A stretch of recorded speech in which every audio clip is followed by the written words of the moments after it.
Soviet society was the first communist society on Earth. It was a huge social experiment. The agonizing death of 7 million Ukrainians had a wider meaning in the distorted vision of the communist architects. You have to make the revolution, then establish the dictatorship of proletariat, and then the birth of the new man can be possible. The birth of the new man was the ultimate aim of Marxism, breeding a new evolutionary form of human being who will think, look, and act differently. But communists were not alone in this endeavor. Wir müssen einen neuen Menschen erziehen und zu einer neuen Lebensform zu führen. Hitler's National Socialism was also about creating a new man. In both systems you have an ideology which has the ambition of creating a new man. That means that both systems don't agree with human nature as it is. They are at war with nature, with human nature. This is the root of totalitarianism. And you find it both in Nazi. Nazi, it's an ideology based on false biology, and communism is based on false sociology. But both systems have an ambition of being scientific and resting on a scientific basis. The main scientist of Nazism, Alfred Rosenberg, confessed to the Nuremberg Tribunal that Hitler had misused the idea of National Socialism. Indeed, the idea, in the Nazi view, wasn't so bad after all. Healthy, beautiful, blonde, and happy people.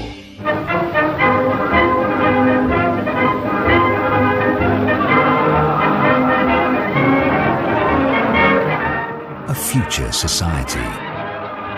And without handicapped or Jews. Nearly a paradise.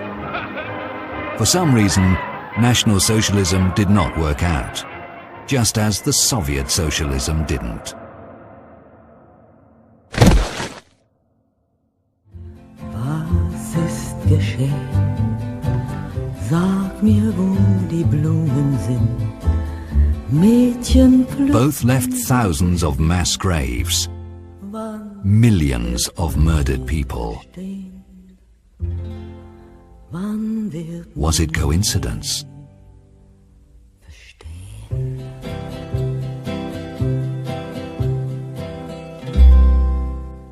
I don't think many people know that only socialists publicly advocated genocide in the 19th, 20th centuries. I think that's a very little known fact, and it seems shocking if you mention it. I've lectured on it here and in other universities, and it's always greeted with a sense of shock.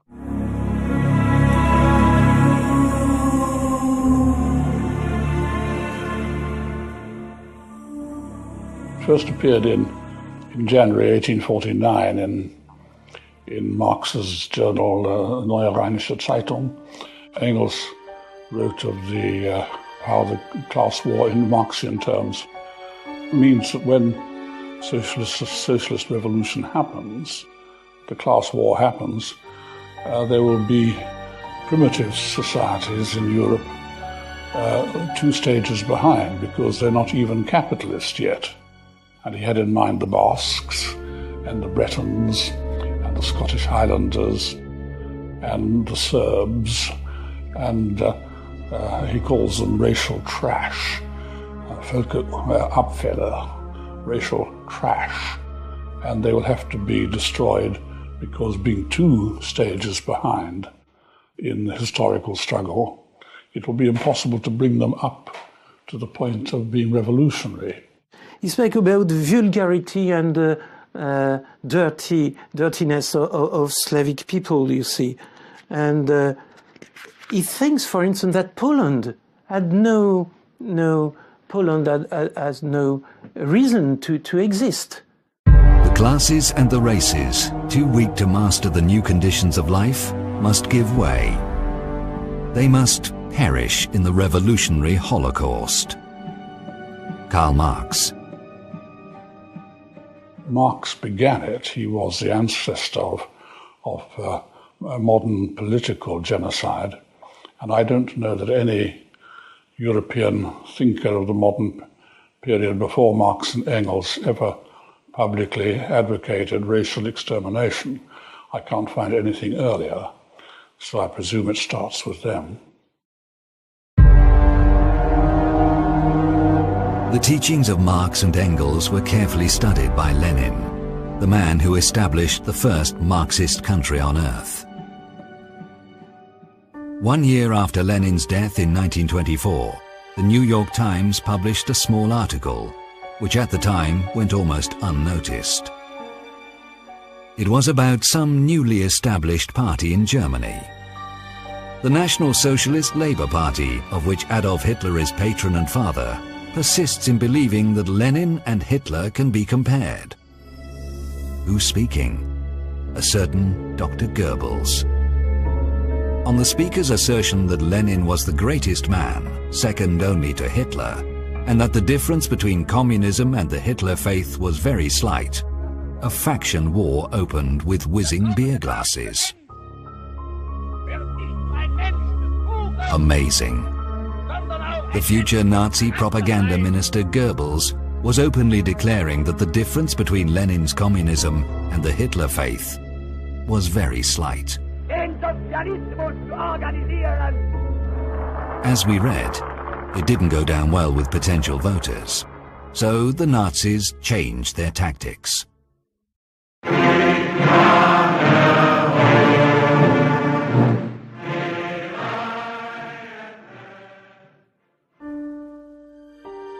Their early campaign posters quietly disappeared.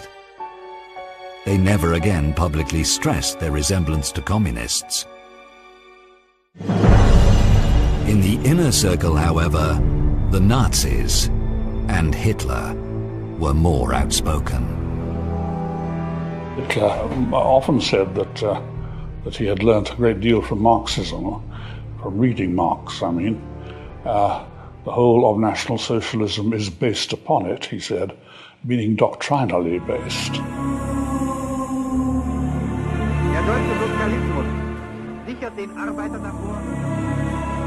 People keep forgetting that Nazi regime in Germany was also socialist. It was, they officially were called National Socialist Workers' Party. So it's a branch of socialism. The Soviets were international socialists, and those were, in Germany, national socialists. So it's the same thing in reality, only slightly different interpretation.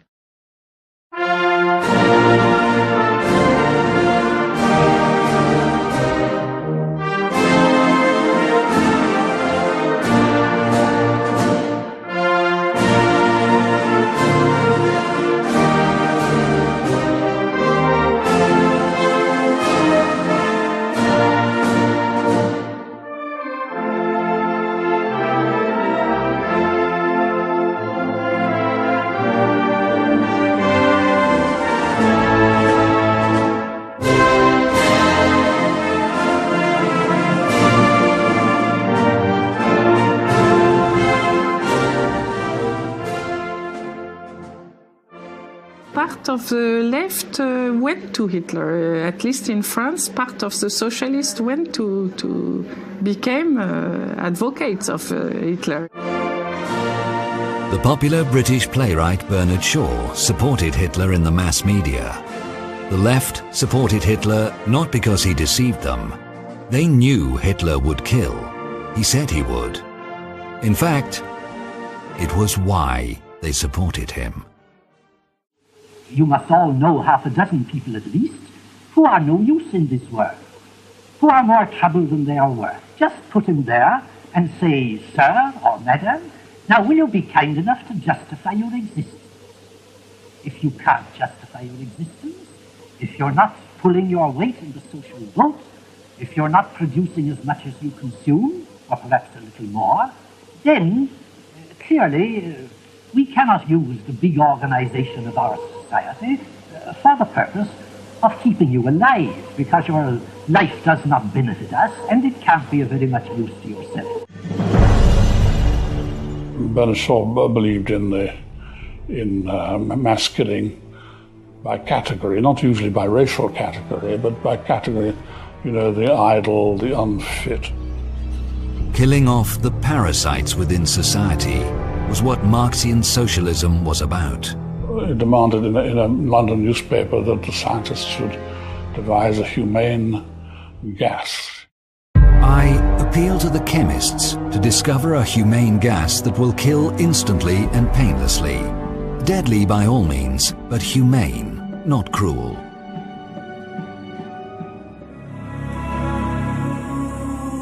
After 10 years, such gas will be discovered. It will be called Cyclone B. The man who oversaw its practical application, Adolf Eichmann, will later testify that thanks to Cyclone B, people in Auschwitz died without pain. Cyclone B was a humane gas. Yes, Eichmann will use the very same words. It must be said, though, that Bernard Shaw, as well as the left in general, fundamentally opposed Nazism, because Hitler had distorted Marxism beyond recognition. Gassing people based on their nationality was absolutely inexcusable. The selection should be based on class. Hitler got it all wrong. Absolutely different people needed to be killed.